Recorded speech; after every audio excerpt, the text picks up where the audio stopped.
Dear friend, मैं हूं Shankar sir और संज्ञा के भेद पार्ट 2 में आप अध्ययन कर रहे हैं। पहले संज्ञा का नाम है जिसका व्यक्तिवाचक संज्ञा। तो आइए देखते हैं व्यक्तिवाचक संज्ञा किसे कहते हैं। सर्वप्रथम आप जानिए व्यक्तिवाचक संज्ञा व्यक्ति और वाचक से मिलकर बना है। जहां व्यक्ति का आशय क्या है, केवल एक से है। व्यक्ति का आशय क्या है, केवल एक से है। और वाचक माने क्या होता है, कथन होता है। अर्थात जहां पर केवल एक कथन का एक ही के विषय में जहां व्यक्त किया जाए तो उसे व्यक्तिवाचक संज्ञा कहते हैं। अगर इसके अंतर्गत आप देखते हैं इसकी परिभाषा को, तो ऐसे शब्द जिनके केवल एक व्यक्ति, एक वस्तु या एक स्थान का बोध होता है। जिनसे क्या होता है, ऐसे शब्द होते हैं जिनसे केवल एक व्यक्ति का बोध हो, एक स्थान का बोध हो, एक वस्तु का बोध होता है, तो उसे व्यक्तिवाचक संज्ञा कहते हैं। जैसा कि मैंने अभी आपको इसके नाम से ही बता दिया कि व्यक्ति और वाचक, केवल व्यक्ति का अर्थ केवल एक और वाचक का अर्थ कथन से, तो इसलिए एक स्थान का बोध कराने वाला व्यक्तिवाचक संज्ञा कहलाता है। जैसे बात करते हैं इसके उदाहरण के अंतर्गत देखते हैं। जैसे अगर आप स्थान की बात करते हैं तो राम, यहां अगर राम को देखते हैं तो राम केवल एक का बोध कराता है, न कि संसार के सारे पुरुषों का बोध कराता है, तो केवल एक का बोध कराता है। जैसे हिमालय, हिमालय कहने से केवल हिमालय पर्वत का बोध होता है, न कि संसार के सभी पर्वतों का बोध होता है। तो आपको ध्यान रखना है। जैसे दिल्ली, तो दिल्ली क्या है, दिल्ली स्थान है, तो दिल्ली कहने से केवल दिल्ली का ही बोध होता है, एक स्थान का बोध होता है, न कि बहुत सारे शहरों का बोध हो जाता है। तो आपको ध्यान रखना है व्यक्तिवाचक संज्ञा के अंतर्गत। मान लीजिए वस्तु में भी आप देखते हैं, जैसे है मोबाइल है, आप बोलते हैं मोबाइल, तो इस प्रकार से आप देखते हैं कि मोबाइल कहने से केवल एक मोबाइल का बोध होता है, न कि उसके प्रकार सैमसंग, नोकिया या अन्य, मतलब इस प्रकार के बहुत सारे सेट जो है उनका बोध नहीं होता, केवल मोबाइल का बोध होता है, एक का बोध होता है। तो इस प्रकार से आपको ध्यान रखना है कि व्यक्तिवाचक संज्ञा वह है जिनके द्वारा केवल एक व्यक्ति, एक वस्तु या एक स्थान का बोध होता है, तो उसे व्यक्तिवाचक संज्ञा कहते हैं। आइए अब बात करते हैं संज्ञा के दूसरे भेद का। दूसरा भेद है जातिवाचक संज्ञा। तो जातिवाचक की अगर बात करते हैं तो ऐसे शब्द जो एक से अधिक गुण धर्म का बोध कराएं उसे जातिवाचक संज्ञा कहते हैं। या जो एक से अधिक व्यक्ति, वस्तु या स्थान में प्राप्त हो, अर्थात जो एक से अधिक व्यक्तियों में, वस्तुओं में और स्थानों में भी प्राप्त होते हैं, वे जातिवाचक संज्ञा कहलाते हैं। जैसे पहाड़, घोड़ा, पुरुष, स्त्री, किताब इत्यादि। अब यहां आपको ध्यान रखना है कि पुरुषवाचक संज्ञा में केवल एक का बोध कराया जाता था, ठीक है। अगर किसी का नाम, किसी का स्थान अगर हिमालय कहा गया तो केवल एक पर्वत के लिए, यहां देखिए। और जातिवाचक में क्या है, जो एक से अधिक का बोध कराता है। अगर पहाड़ कहा जाता है तो संसार के जितने पर्वत हैं, चाहे हिमालय हो, चाहे राकीज हो, चाहे एंडीज हो, चाहे आल्प्स हो, जितने भी पर्वत हैं, पहाड़ियां हैं, श्रृंखलाएं हैं, सभी का बोध हो जाता है। तो ये पहाड़ अर्थात जातिवाचक के अंतर्गत आएगा। अगर घोड़ा कह दिया जाए तो चाहे काला हो, चाहे सफेद घोड़ा हो, चाहे रेस का घोड़ा हो, चाहे सामान्य घोड़ा हो, किसी भी प्रकार का अगर घोड़ा है तो संसार के सारे घोड़ों का बोध होता है, इसलिए जातिवाचक संज्ञा के अंतर्गत आएगा।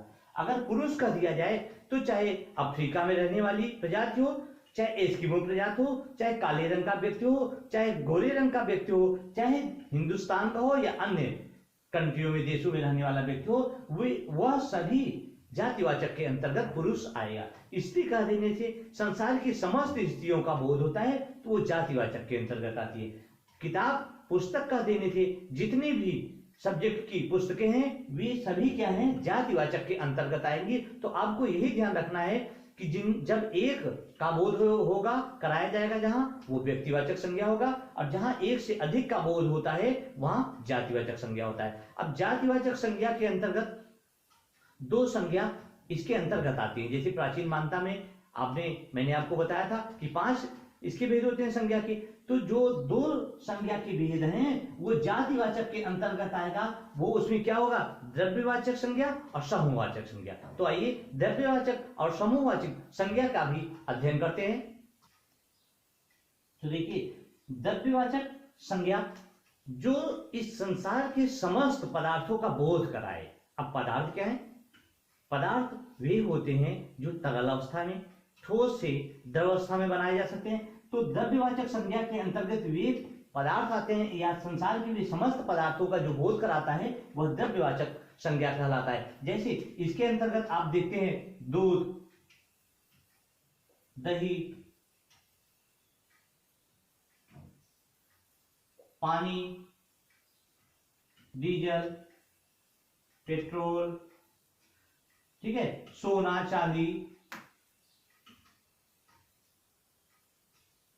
ठीक है, इत्यादि। ये जितने भी ये सामग्रियां हैं, ये सब क्या किसमें आएंगी?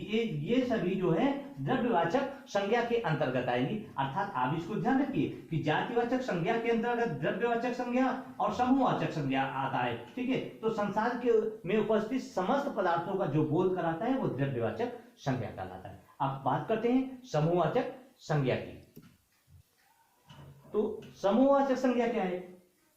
जो समूह का बोध कराए। समूह का मतलब होता है जहां भीड़ हो, जहां झुंड हो, जो एकत्रित हो, तो वो जो समूह का बोध कराता है वो समूहवाचक संज्ञा के अंतर्गत होता है। जैसे आप बोलते हैं बाल सभा, तो बाल सभा जो है ये बच्चों की सभा है।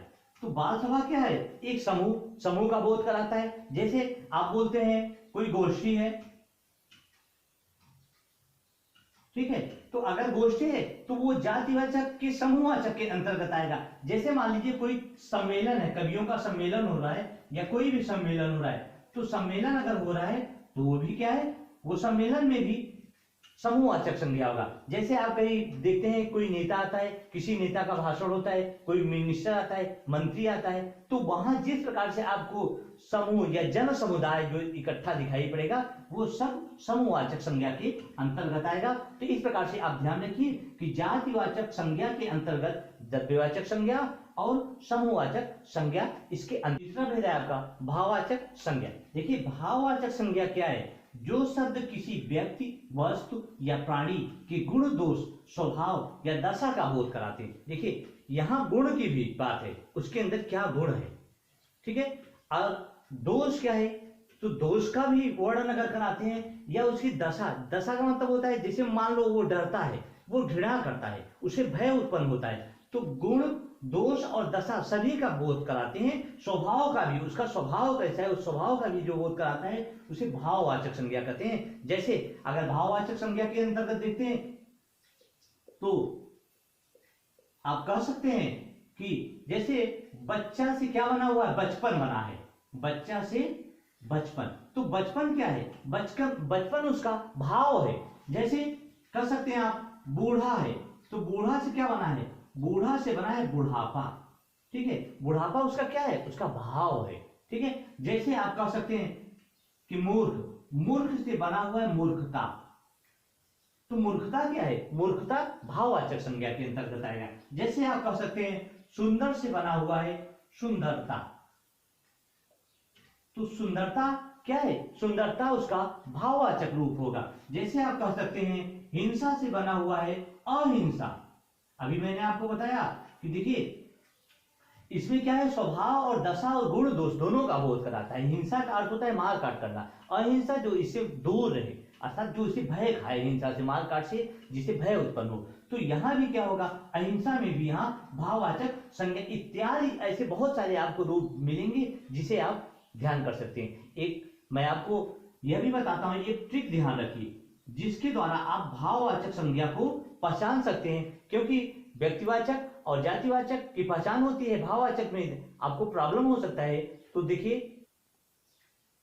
तो इस प्रकार से आप ट्रिक में पहचान कर सकते हैं कि भाववाचक में प्रत्यय की प्रधानता रहती है। यानी भाववाचक में आपको जैसे बचपन, यहाँ अन प्रत्यय, बुढ़ापा आपा प्रत्यय, आ पा प्रत्यय, मूर्खता ता प्रत्यय, सुंदरता ता प्रत्यय, तो आप देखते हैं यहाँ प्रत्यय की प्रधानता रहती है। लेकिन कुछ ऐसे भी शब्द होते हैं जिसमें प्रत्यय नहीं होता है, तो आप इसको विशेष रूप से ध्यान रखिए। कहीं कोई शब्द ऐसा आ जाता है, लेकिन अधिकतर इसमें, इसके उदाहरणों में प्रत्यय की प्रधानता रहती है। जैसे अगर भय है, डर है, डरता, तो डर से डरता, तो डरता क्या है, भाववाचक संज्ञा है। तो आप इसको ध्यान रखिए कि उसके स्वभाव, उसकी दशा, उसके गुण दोषों का जो शब्द व्यक्ति या वस्तु या प्राणी के गुण दोषों का, स्वभाव का, दशा का बोध कराता है, उसे भाववाचक संज्ञा कहते हैं। तो इस प्रकार से आपके संज्ञा के सभी भेद समाप्त होते हैं।